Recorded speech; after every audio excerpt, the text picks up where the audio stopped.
absolutely most favoriteest band in the entire Western universe is Roxette. You know who they are even if you don't realize it. It's been my experience that most people know their songs but have no idea who sang them.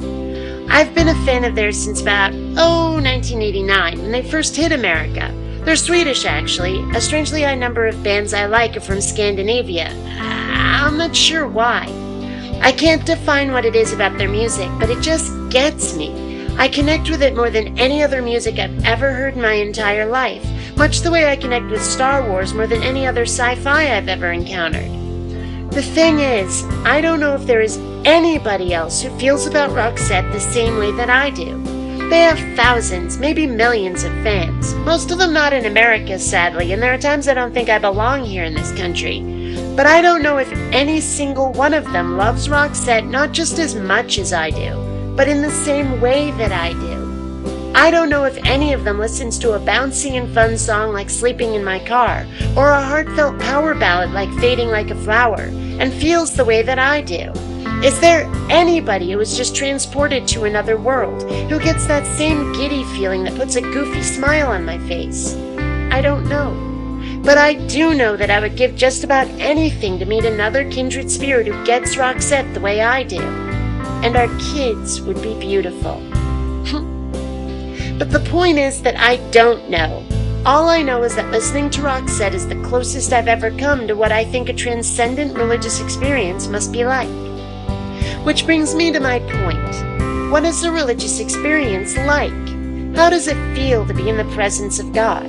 Because I more than half suspect that if you could disguise the source, but otherwise let a religious person feel what I feel when a really kickin' Roxette song comes on, I bet they'd think it was God.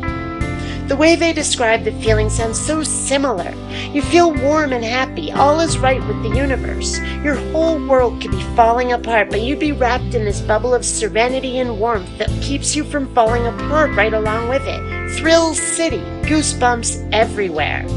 To those of you who are religious, how do you know that someone else's experience of God matches your own? You're not psychic. For all you know, one person's encounter with your God feels as different to them as someone else's favorite music feels to me. I can't empathize with someone who gets giddy over jazz or gangsta rap any more than they probably get my Roxette obsession. I don't even know if other Roxette fans love Marie and Pear the same way that I do. Given the songs I see listed as favorites on fan pages, I'd say it's a certainty that they don't. How do you know that your experience of God matches anybody else's? And yet, it's the immediate experience of God that so many theists cite as their evidence for God's existence. They don't have physical evidence. What else have they got, really? But as I believe I've just demonstrated, you cannot trust your immediate experience. And clearly a feeling that is at least categorically similar to God's presence can be generated by music. They've even managed to replicate the religious experience in the lab by electrically stimulating the brain.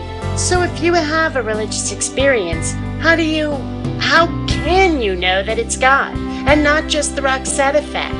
If you're truly honest with yourself, you'll ask this question and not run on automatic. Please, think. Links to Roxette's best songs in the crotch bar. Listen and join the Joyride.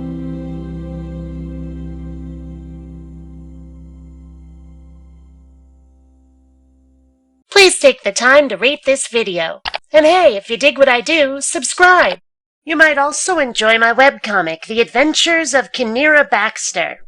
You'll find a link in the info bar. So, who wants cake? You have to rate first.